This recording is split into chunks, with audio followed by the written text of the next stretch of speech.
Welcome to this explainer.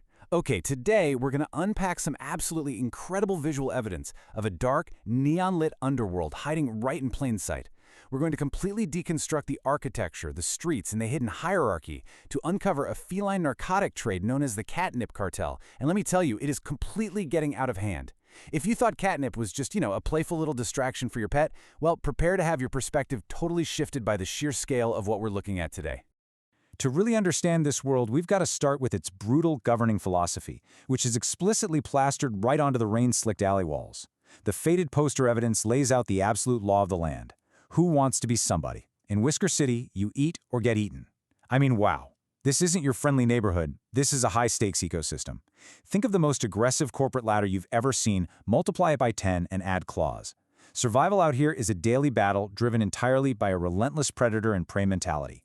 Let's step right into this metropolis to map out the spatial descent of this entirely new criminal empire. Just look at that towering, oppressive architecture looming in the background, which heavily contrasts with the dark, wet alleyway right in the foreground. Notice how the bright pink neon actually bleeds into the puddles on the street? That tells us everything we need to know about the atmosphere here. It's incredibly glamorous at the very top, but relentlessly gritty down on the pavement. So let's establish the scene with Section 1, Welcome to Whisker City and the gritty rules of the streets. Looking closely at a faded poster on that damp brickwork, it reveals a really historic street-level mantra: Live fast, chase tail, 1995. This brilliantly illustrates that this rogue culture, it's not a recent development. The heavy wear and tear on these signs show us a city that's actually been operating under these adrenaline-fueled rules for decades, essentially creating the ultimate breeding ground for organized crime to take root and really flourish. That brings us right into Section 2, the catnip cartel and an operation that is truly out of hand. Remember how I said things were getting out of hand? What was once just a playful household item tucked inside a little fabric mouse has evolved into a highly lucrative, massive syndicate, and it's all centralized at a single, unavoidable location, the Catnip Palace. This isn't some shady back-alley deal anymore. It is a towering, institutionalized epicenter, operating right out in the open, heavily branded, heavily fortified. Honestly, it tells us the cartel has essentially won. They aren't hiding, they are the establishment. I mean, just look at the sheer scale of the neon pink lettering spelling out Catnip Palace. It's absolutely staggering. Add in the glowing pink martini glass sign near the entrance and that giant, unmissable neon cat silhouette dominating the top of the architecture. It proves just how out of hand this catnip operation has truly become. Because let's face it, when a cartel can afford to light up an entire skyline with their product, they possess unimaginable wealth and power within Whisker City. All right, let's break down who is running the show in Section 3, the Star Starts Mafia and the hierarchy of the cartel. The visual evidence points to a really strict, multi-tiered hierarchy keeping this whole operation running smoothly, all the way from the wet pavement up to the penthouse.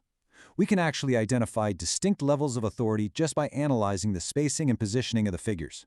We've got the street-level enforcer, the mid-level security guarding the physical entrance, and the untouchable bosses of the Star Starts Mafia, whose names are literally up in lights. Let's see how this organization builds from the ground up, starting with the gritty, battle-worn leather of the lone feline carefully watching the club.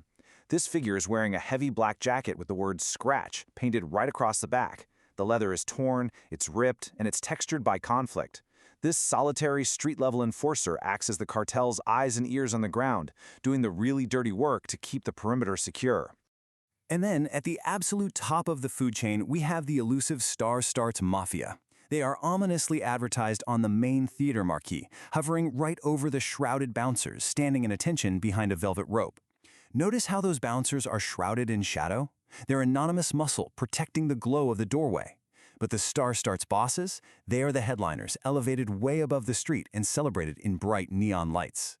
Which leads us to our final takeaway in Section 4, Episode 1, The Beginning and the Inciting Incident. Because here's the craziest part.